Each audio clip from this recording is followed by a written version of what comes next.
কেমন আছেন? আশা করি সবাই ভালো আছেন। আল্লাহর অশেষ রহমতে আপনাদের দোয়া এবং ভালোবাসায় আলহামদুলিল্লাহ ভালো আছি। তা প্রতিদিনের মতোই চলে আসলাম আজকে আরেকটা ভিডিও নিয়ে। সেটা হয়েছে আজকে মাছ রান্না করা হবে। মাছ হয়েছে চিংড়ি মাছ আর কারকাই একলগে মিক্স করে বানানো হবে একটা, আর এমনি অন্য মাছ আছে সেটাও বানানো হবে। তো সব দেখে কিভাবে আমরা বানাই। এই জায়গায় কিন্তু এই যে চিংড়ি মাছ আর কারখা, এই যে কারখা দেখেন, এই কারখাটা কিন্তু সিদ্ধ করে এই মাংসটা বের করে ফেলছে। মাংসটা বাইর করে এই জায়গায় রাখছে।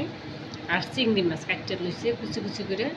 তারপরে দেখেন এই যে বানাইতেছে, এটার ভিতরে দিচ্ছে যাইয়া পিলা গোলমরিচের গুঁড়ো আর হচ্ছে যাইয়া একটু কুকিং ক্রিম। এটার ভিতরে একটু লবণ তো আছে। এই যে দেখছেন এটি বানাই থইছে। তারপরে দিবে যাইয়া এই যে মাছদারুন মাছ, এই জায়গায় তো খাইব।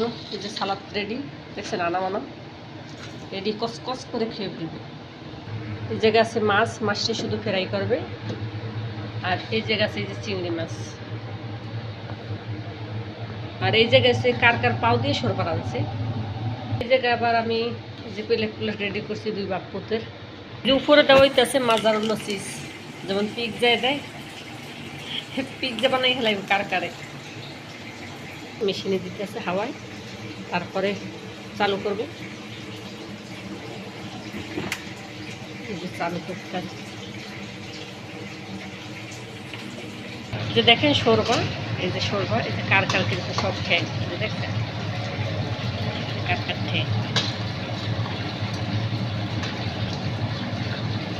পেয়েছে। এই যে শোরবা হয়ে গেছে কার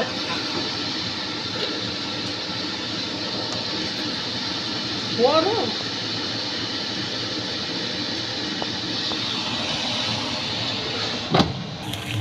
এই যে হচ্ছে চিংড়ি মাছ,